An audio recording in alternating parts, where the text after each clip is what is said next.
Good to see you, students. This is Bakir. Welcome to the first lecture of Tribal Discourse and the Vision of Golden Age. Students, जैसे कि आप सभी को मालूम है कि इस पैंडेमिक सिचुएशन के कारण स्कूलों को फिर से बंद कर दिया गया है। इस बात को लेकर Jafaria academy of modern education Kargil के तरफ से उनके स्टूडेंट्स को फ्रॉम क्लास 1 to 12 जो ऑनलाइन क्लासेस का प्लेटफॉर्म है, इस प्लेटफॉर्म को फिर से शुरू कर दिया गया है। इस प्लेटफॉर्म में आपकी लैब क्लासेस प्लस सारे जो लैब क्लासेस के वीडियोस है वो यूट्यूब पर भी अवेलेबल होंगे और फ्रॉम क्लास 1 to 12 आप यूट्यूब प्लस लैब क्लास से ये क्लासेस एक्सेस कर सकते हैं। और स्टूडेंट्स, आई होप कि आप सभी अपने घरों में सेफ होंगे एंड जो कोविड-19 के जो गाइडलाइंस है उन गाइडलाइंस को आई होप आप पूरी तरह से फॉलो कर रहे होंगे। इस कोरोना से हमें फाइट करने के लिए या ओवरकम करने के लिए we should need to follow the guidelines of कोविड-19। तो आप सभी की रिस्पॉन्सिबिलिटी है कि आपको इन सारे कोविड-19 की जो गाइडलाइंस दिया गया है इनको फॉलो करने चाहिए। सो स्टूडेंट्स, हम आज से हमारा जो न्यू टॉपिक है दैट इज चैप्टर 4 वो शुरू करेंगे, that is tribal discourse and the vision of golden age.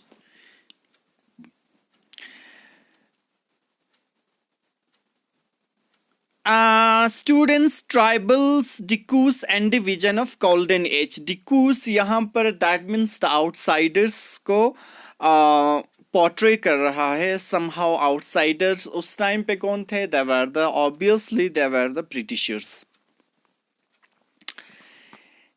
In 1895, a man named Birsa was seen roaming the forest and villages of Chota Nagpur in Jharkhand. People said he had miraculous powers. He could cure all diseases and multiple grain. Birsa himself declared that God had appointed him to save his people from trouble, free them from slavery of Diku's outsiders. Soon thousands began following Birsa, believing that he was Bhagwan, God, and had come to solve all their problems. 1895 का period था। एक शख्स जिसका नाम बिरसा था वो forest में रोम कर रहे थे इन द विलेज ऑफ छोटा नागपुर इन झारखंड। यानी छोटा नागपुर झारखंड के एक विलेज छोटा नागपुर, वहाँ पे एक बिरसा नाम का शख्स जो थे वो रोम कर रहे थे, रोमिंग कर रहा था। और लोगों का कहना था कि उसके पास एक बहुत बड़ा शक्ति है, बहुत बड़ा मेरिकुलस पावर है और उस पावर से वो सारे डिजीजेस को क्या करते हैं? क्योर करते हैं and multiple grain also. Birsa himself declared that God had appointed him to save his people from trouble.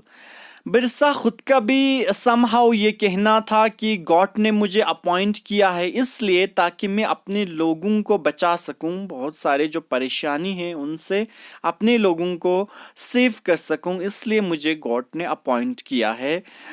It is also said by Birsa himself. Free from the slavery of डिकूस soon thousands, यानी उनका ये मानना था कि मुझे God ने इसलिए अपॉइंट किया है ताकि मैं लोगों के यानी अपने लोगों के परेशानी है उनको दूर कर सकूं, लोगों को इस आउटसाइडर स्लेवरी है, आउटसाइडर्स की जो स्लेव सिस्टम है इससे लोगों को फ्री कर सकूं, इसलिए मुझे गॉड ने अपॉइंट किया है। Soon thousands began following Birsa, believing that he is Bhagwan God and had come to solve all their problems.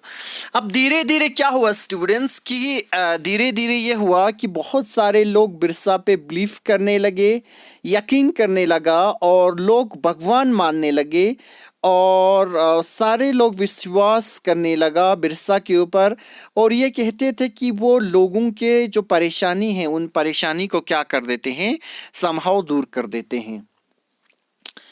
Birsa was born in a family of Mundas, a tribal group that live in Chota Nagpur, but his followers included other tribals of the region, Santals and Orans. All of them in different ways unhappy with the changes they were experiencing and the problems they were facing under the British rule. Their familiar ways of life seemed to be disappear as their livelihoods were under threat and their religion appeared to be in danger. As we know कि बिरसा जो है एक मुंडास की family में पैदा हुए थे, एक ट्राइबल ग्रुप जो कि एक छोटा नागपुर के विलेज छोटे से एरिया में रहता था. इनके फॉलोअर्स जो है ट्राइबल्स, इनके जो फॉलोअर्स थे वो दूसरे ट्राइबल्स के भी लोग होते थे, जैसे संथाल्स के लोग भी था, ओरानियंस भी थे.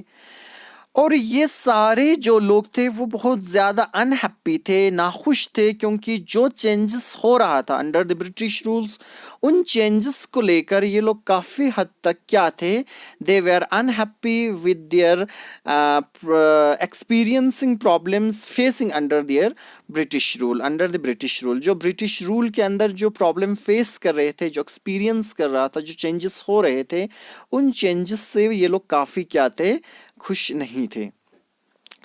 Their familiar ways of life seemed to be disappear, their livelihoods were under threat and their religion appeared to be in danger. अब उनकी जो एक familiar way of life था, उनकी एक बहुत अच्छी जो ज़िंदगी थी, वो धीरे धीरे ख़त्म हो रहा था, somehow हम कह सकते हैं. और उनकी जो livelihood था वो under threat थे और जिनकी religion था वो somehow they appeared to be in danger, वो भी बहुत ख़तरे में था. मतलब ये लोग somehow मानते थे कि हमारी जो एक अच्छी लाइफ है वो ख़त्म हो रहा है, हमारी एक ज़िंदगी जो है वो एक थ्रेट में है और हमारा रिलीजन भी क्या हो रहा है, ख़त्म हो रहा है. So these are the changes which the tribal people were experiencing under the British rule. What problems did Birsa set out to resolve? अब किस तरह के प्रॉब्लम्स थे जो बिरसा को somehow रिजॉल्व करना था. क्वेश्चन आ रहा है, who were the outsider beings referred as Tikkus and how did they enslave the people of the region? अब ये आउटसाइडर्स कौन थे जिनको डिक्कूस कहा जाता था और इन्होंने किस तरह से स्लेव बनाया था इन रीजन में, जो पार्टिकुलर यहाँ जो छोटा नागपुर रीजन में जो लोग रहते थे, मुंडा रिबेलियन, मुंडा के जो लोग थे, tribal people were known as जो मुंडास थे, और बाकी जो ट्राइबल्स थे लाइक संथाल, ऑरेंस, ठीक है. तो ये सारे जो है इनको किस तरह से समहाउ स्लेव बनाया गया था. What was happening to the tribal people under the British, क्या हो रहे थे लोगों के साथ अंडर द ब्रिटिश, और इन लोगों के साथ क्या हो रहा था under the British rule. How did their lives change, उनके लाइफ में किस तरह की चेंजेस आए. There are some of the question you will read about in this chapter. बहुत सारे क्वेश्चन हैं जिनका आंसर हमें इस चैप्टर से ही मिलेगा.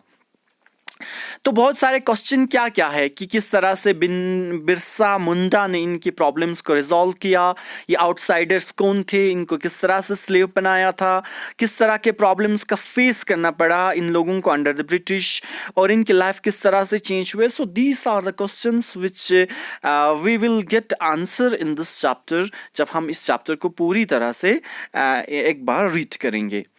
You have read about tribal societies last year. Most tribes had customs and rituals that very different from those laid down by Brahmins. Usually हमने last year भी पढ़ा था about tribal societies के बारे में, जिनमें हमने देखा कि बहुत सारे customs and rituals जो है वो ब्राह्मण से बहुत सारे tribes के काफ़ी अलग होते हैं. And These societies also did not have sharp social division that were characteristics of the caste society. अब इन जो यूजुअली इन ट्राइबल सोसाइटीज़ में एक जो शार्प डिवीजन होता है, यूजुअली हमें जो एक सोसाइटी में देखने को मिलता है, ये जो है शार्प डिवीजन इनमें बहुत कम होते हैं, जो कि एक कैरेक्टरिस्टिक्स होता है कास्ट सोसाइटी का. अब कास्ट सोसाइटी के हम अगर कैरेक्टरिस्टिक्स की बात करें तो सबसे बड़ा कैरेक्टरिस्टिक्स है the social division among the different people या डिफरेंट कास्ट. और इस पार्टिकुलर सोसाइटीज़ में हमें ये चीज़ें बहुत ही कम देखने को मिलता है. All those who belong to the same tribe thought themselves as sharing common ties and kinship. ये ट्राइबल जो लोग हैं वो सारे लोग यही इस बात पे बिलीव करते हैं या ये सोचते हैं कि ये सारे लोग एक ही ट्राइब से बिलोंग करते हैं और आपस में ये लोग एक ही टाइज और एक ही किनशिप, दैट मीन्स एक ही टाइज, एक ही रिलेशनशिप जो है वो शेयर करते हैं. और इन लोगों का यही सोचना है कि हम सब लोग एक ही ट्राइब से बिलोंग करते हैं और हमारी एक कॉमन टाइज है एंड कॉमन रिलेशनशिप है. However, this does not mean that there were no social and economical difference within the tribes. अब इसका मतलब ये भी नहीं है कि इनमें कोई economic या social difference नहीं है, but somehow हम कह सकते हैं इनमें social और economic difference तो होते ही हैं, but on the other hand जो एक sharp division होता है, जो एक caste सोसाइटी का एक मोस्ट इम्पॉर्टेंट कैरेक्टरिस्टिक्स होता है, वो शार्प डिवीजन जो अमंग द सोसाइटीज़ या अमंग द पीपल वो हमें बहुत कम देखने को मिलता है. सो स्टूडेंट्स, ये था हमारा जो इंट्रोडक्टरी लेक्चर आज का. बाकी चीज़ें हम आगे आने वाले सारे लेक्चर्स में कवर करेंगे. आपको कोई भी डाउट, कोई भी क्वेरीज रहता है तो आप किसी भी प्लेटफॉर्म के साथ कनेक्ट होकर मुझसे जोड़ सकते हैं और अपने क्वेरीज बता सकते हैं. और आई होप आपकी एक रिस्पॉन्सिबिलिटी है कि आप पूरी तरह से सेफ रहिए अपने घरों में और इस कोविड-19 के सिचुएशन से फाइट करने के लिए आपको पूरी तरह से जो गाइडलाइंस बता दिया गया है वो आपको फॉलो करने हैं. Thank you so much students. Have a good day.